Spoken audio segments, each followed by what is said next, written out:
Mari kita berdoa. Tuhan Yesus, hamba hari ini ingin menyampaikan sebagian dari firman-Mu. Pimpinlah mulut hati hamba. Hamba tidak bisa apa-apa. Mohon bantuan dari Roh Kudus-Mu untuk berkata-kata kepada jemaat-Mu dan lunakkanlah hati jemaat-Mu agar dapat menerima firman yang ditaburkan. Tuhan Yesus, dan juga lepaskanlah kami daripada yang jahat, jauhkanlah kami dari percobaan, dan Engkaulah yang punya kerajaan, kuasa, kemuliaan sampai selama-lamanya. Amin. Saudara, hari ini saya akan uh, memaparkan tentang Qingming Jie, perayaan Chengbeng, menurut Alkitab, saudara. Saya akan mulai, saudara. Saudara, saya akan mulai dari satu puisi yang ditulis pada kerajaan dinasti Tang yang dilakukan oleh yang namanya Tumu. Oke, saya mulai akan bahas puisi ini oleh Tumu. Qingming, Tumu. 清明世界雨纷纷，都上行人有断魂。借问酒家何处有？牧童遥指杏花村。Niatnya, a drizzling rain fall like tears on morning day. The mourner heart is going to break on his way. Where can a wine shop be found to drown his sad hour? A cowherd points to a court mid apricot flower. Jadi seorang namanya Tumu, dia itu udah ujian beberapa kali, ujian negara, tetapi dia tidak berhasil. Karena itu pada waktu Qingming dia menulis suatu puisi, dia katakan waktu dia mau menuju ke kuburan leluhurnya, dia itu hatinya pecah dan dia lebih baik mabuk karena dia merasa malu karena dia tidak pernah lulus ujian negara, saudara. Nah, saudara, pertanyaannya, apakah leluhurnya dapat mengetahui buat apa dia malu untuk menemui leluhurnya? Apakah leluhurnya tahu tentang hal itu? Apakah dia bisa berkomunikasi dengan leluhurnya yang sudah mati? Saudara, nah di dalam firman Tuhan, di dalam Ayub 7 ayat 9 dikatakan, sebagaimana awan lenyap dan melayang hilang, demikian juga orang yang turun ke dunia orang mati tidak akan muncul kembali, ia tidak lagi kembali ke rumahnya dan tidak dikenal lagi oleh tempat tinggalnya.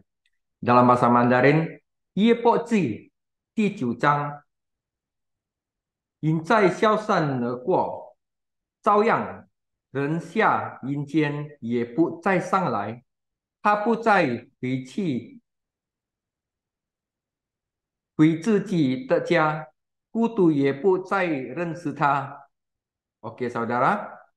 Nah, dikatakan bahwa orang yang sudah mati, orang yang sudah turun ke dunia orang mati, terputus dengan dunia yang kita sekarang.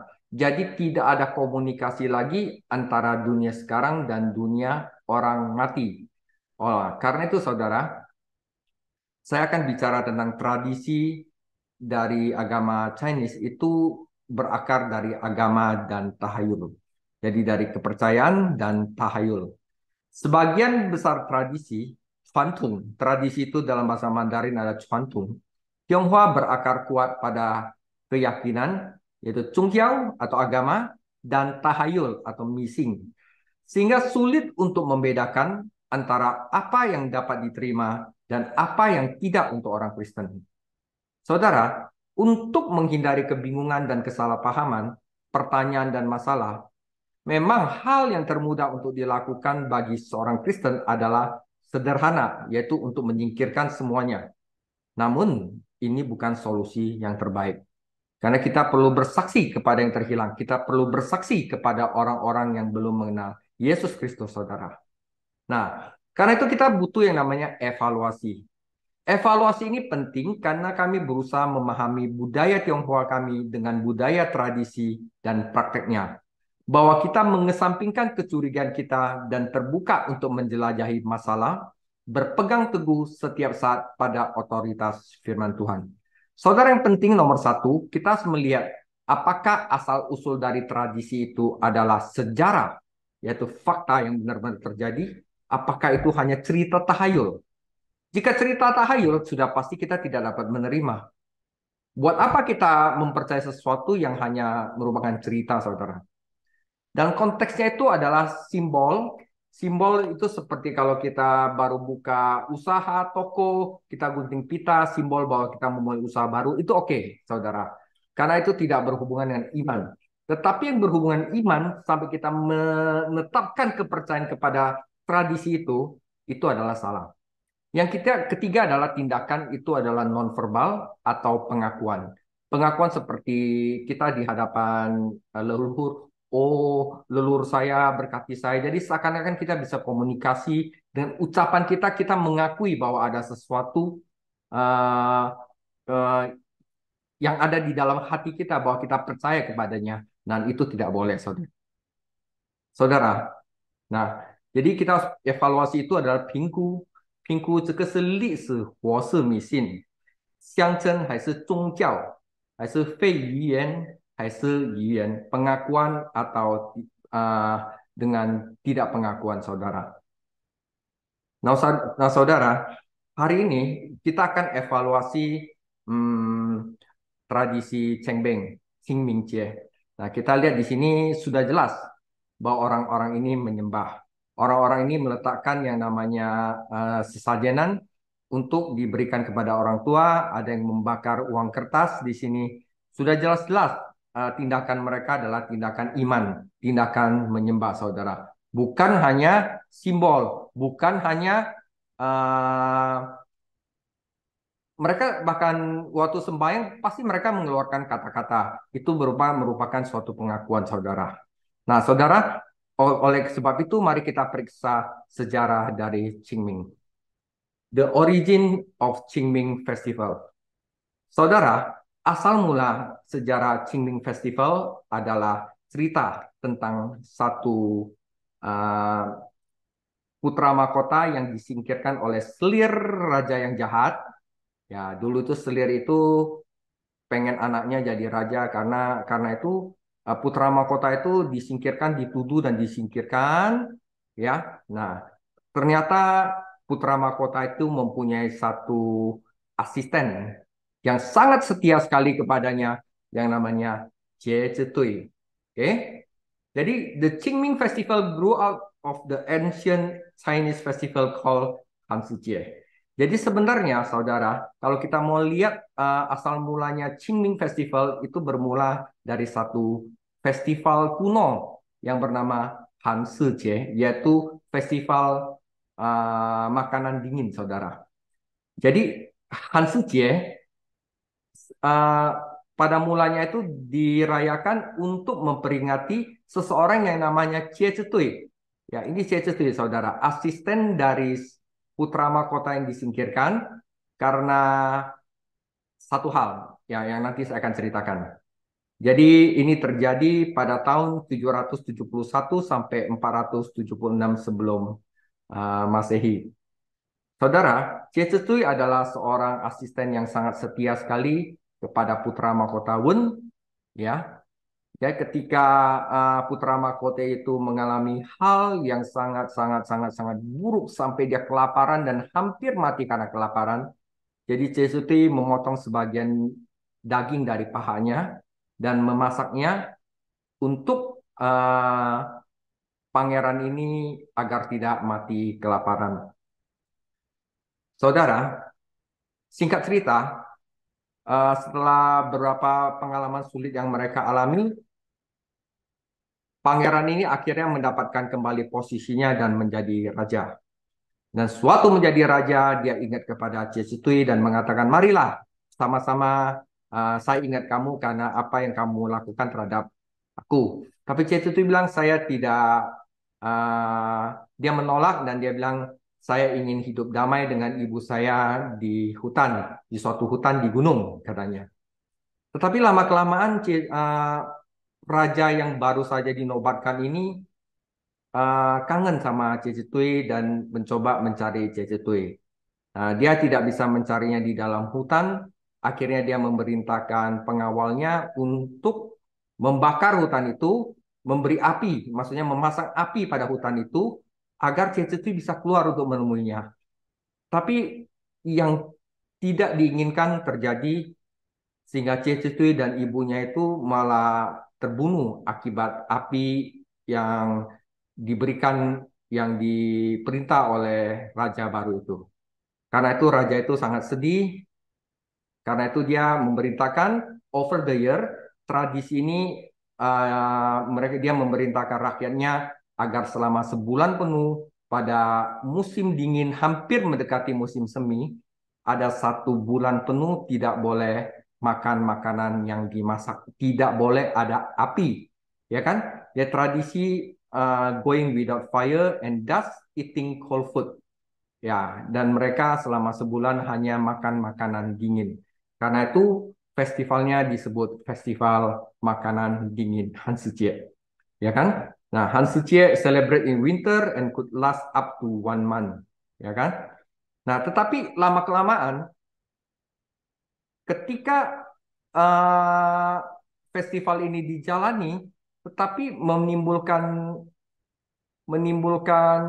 penyakit dan menimbulkan kedinginan, akhirnya pemerintah uh, setelah raja ini bertahun-tahun kemudian akhirnya menyuruh untuk stop peristiwa ini, dan akhirnya peringatan untuk Cecetui itu lama-kelamaan berubah menjadi orang-orang menyembah orang mati, yaitu berubah menjadi untuk memperingati leluhur.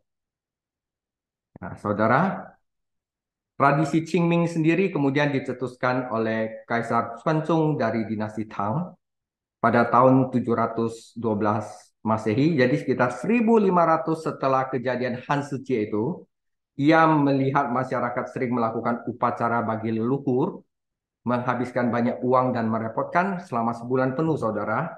Sang kaisar menitahkan bahwa semua upacara dilakukan di pertengahan musim semi, yaitu diadakan pada tanggal 4 atau 5 April setiap tahunnya. Ini satu-satunya tradisi China yang dilakukan pada solar kalender, pada kalender Masehi, saudara. Nah, saudara, berikut adalah beberapa vocabulary yang terkait dengan festival Qingming. Pertama adalah Qingming Jie, yaitu festival Qingming. Kedua adalah Han Si Jie, adalah festival makanan dingin, ya. Saumu, bersih-bersih kuburan. Siang itu adalah dupa. Mingcao adalah spirit money yang biasanya dibakar-bakar untuk orang yang katanya di neraka bisa menerimanya. Suntian adalah musim semi. Paijiu, arak putih.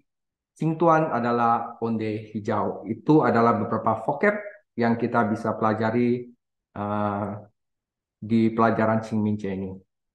Saudara, aktivitas dari Qingmingce adalah satu adalah saumu, membersihkan kuburan. Jadi setelah membersihkan kuburan, itu rumput-rumput dicabut, apa namanya, nisannya itu dibersihkan. Mereka biasanya yang masih percaya terhadap pemujaan leluhur itu, mereka menaruh offering, menaruh makanan, ya, di depan papan nisan itu, ya, ya kadang-kadang berupa satu mangkok nasi dengan sumpit, ya, dia tuh ada arak-arak yang namanya paicu. Itu biasa di film-film kungfu itu ada paicu yang biasa ditaruh di depan kuburan, dan mungkin kadang-kadang kepala ayam atau beberapa daging. Setelah makanan ini sudah ditaruh di depan kuburan, maka anggota keluarga itu membakar dupa dan menyembah yang sudah mati. Beberapa dari mereka seterusnya adalah membakar paper helmani, mingcau, ya, untuk yang sudah mati, dan akhirnya mereka berkumpul dan makan. Kadang-kadang makan makanan yang sudah dipersembahkan kepada orang mati tersebut, saudara. Nah, ini adalah gambarnya, saudara. Mereka masang dupa dan menyembah, dan mereka membakar yang mingsau, spirit money, saudara. Nah, saudara, sekarang kita akan bahas tentang Wanxiang. Saudara, tadi di kitab Ayub kita sudah tahu bahwa yang mati sudah tidak terkoneksi lagi sama dunia ini.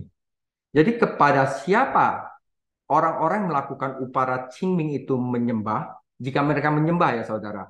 Nah saudara, di sini ada yang namanya Wanxiang. Jadi malaikat yang jatuh itu tidak berbentuk. Mereka itu adalah tidak kelihatan oleh manusia. Karena itu mereka bisa menjadi apa saja. Ya. Nah, saya akan mulai bacakan Ulangan 4 ayat 19. Dan jangan sampai kamu mengangkat pandanganmu ke langit dan melihat matahari, bulan, dan bintang-bintang, bala tentara langit, saudara. Bala tentara langit di dalam bahasa Mandarin adalah Wan Xiang. Jadi matahari adalah Je, bulan Ye, bintang adalah Xing, Jiu Si Tian Sang De Wan Xiang, bala tentara langit, ya kan? Ya, di mana kita tidak boleh cingpai, ya, tidak boleh cingpai sefung ta, menyembah dan melayaninya. Saudara, jadi, nah, beberapa ayat mengenai Wan Xiang adalah Yesaya 45 ayat 12. Akulah yang menjadikan bumi dan yang menciptakan manusia di atasnya. Tangankulah yang membentangkan langit dan akulah yang memberi perintah kepada seluruh tentaranya. Ya, Tian Sang Wan Xiang ye si wo suo mingling de. Oke, saudara, jadi jelas. Nah, Yesaya 34 ayat 4, segenap tentara langit akan hancur, dan langit akan digulung seperti gulungan kitab, segala tentara mereka akan gugur seperti daun yang gugur dari pohon anggur, dan seperti gugurnya daun pohon ara. Ya, jadi Tuhan Yesus, Tuhan kita melarang untuk menyembah Wanxiang. Nah, saudara, Wan Siang itu Wan Iwan yang Wan San Wan itu adalah 10.000. Siang itu bentuk. Jadi karena mereka itu tidak berbentuk, dia itu bisa menjadi apa saja. Ya, saudara di Eropa dia bisa menjadi Zeus, Isis, Zeus, Poseidon, Hades. Ya, di Mesir dia bisa jadi Anubis, Isis. Ya, di China dia bisa menjadi apa Tutikung. Nah, kalau di Bali itu pohon pun mereka sembah, saudara. Mereka bisa jadi Sun Gokong. Ya, Sun Gokong itu bisa menjadi 72 bentuk pien, pien, pien. Nah, kayak begitu, saudara. Sejenis seperti itu. Dan bahkan di Filistin sendiri, mereka menyembah Baal, saudara. Ya, saudara. Nah, contoh lagi, mereka ini menyembah keris, saudara. Wanxiang itu juga bisa masuk ke dalam keris untuk disembah. Nah, sapi pun mereka bisa disembah. Hindia Ganesha, ya, ular pun mereka bisa sembah, saudara. Sebenarnya itu semua adalah jelmaan dari mereka yang pengen disembah. Karena sejak kejatuhannya, sejak mereka dijatuhkan Tuhan, mereka itu mempunyai satu keinginan, yaitu penyembahan manusia. Dan juga bisa lewat Bunda Maria, saudara. Nah, saudara, bukan Wanxiang, bukan orang yang telah mati yang sebenarnya kita sembah. Karena orang mati itu sesungguhnya sudah terputus dari dunia hama kita. Jadi kita sembah dalam Wanxiang, saudara. Satu-satunya yang kita harus sembah adalah anak domba yang mengorbankan jiwanya untuk kita, saudara. Jadi domba itu dalam bahasa Mandarin adalah yang, saudara. Nah, di sini dikatakan bahwa yang dan kata wo, ya, di sini berarti kebenaran. Jadi kita mendapatkan kebenaran itu dari anak domba Allah yang dikorbankan untuk kita. Dan kata wo sendiri artinya adalah kata so, satu tangan dan satu satu pisau. Artinya kita menyembelih domba yang dikorbankan, baru kita bisa menjadi benar. Dialah yang patut kita sembah, saudara. Nah, saudara, satu lagi kata yang harus kita pelajari adalah kata sen, kata Tuhan dan kata domba. Jadi ada domba yang dikorbankan dan ada Tuhan. Itu berarti sing, ya. Dan fu kadang-kadang kita kata fu adalah berkat, adalah kata Tuhan. Ada satu manusia di taman. Artinya manusia bersama-sama dengan Tuhan baru manusia bisa bahagia. Kata singfu terjadi dari kata ini, saudara. Ya, jadi karena begitu besar kasih manusia atas dunia ini, maka dia mengorbankan anaknya tunggal, sehingga siapa yang percaya kepadanya tidak akan binasa, tetapi memperoleh hidup yang kekal. Saudara, kita tidak boleh menyembah Wan Xiang. Kita tidak boleh menyembah orang yang telah mati, karena tidak ada koneksinya sama dunia ini. Yang patut kita sembah hanyalah Tuhan Yesus Kristus, yaitu anak domba Allah yang telah disembelih, yang telah berkorban mati untuk kita semua, saudara. Oleh karena itu, saudara, jika kita tidak ingin bentrok sama mungkin orang-orang yang belum percaya sama Yesus Kristus, orang Kristen perlu bertumbuh dalam keseimbangan antara teologi dan tradisi, serta mampu menyikapi tradisi dengan bijak, yaitu berani menolak apa yang perlu ditolak, dan namun berani merangkul apa yang perlu dirangkul. Jadi kita kalau diajak Qingming, kita datang saja dan katakan cara orang Kristen untuk menghormati para leluhur adalah mempersembahkan bunga yang ditaruh di depan di sana. Begitu saja, saudara. Oke? Nah, saudara, Kolose 2, 6-8 sebagai penutup, kamu telah menerima Kristus Yesus Tuhan kita, karena itu hendaklah hidupmu tetap di dalam Dia. Hendaklah kamu berakar di dalam Dia dan dibangun di atas Dia. Hendaklah kamu bertambah teguh dalam iman yang telah diajarkan kepadamu, dan hendaklah hatimu melimpah dengan syukur.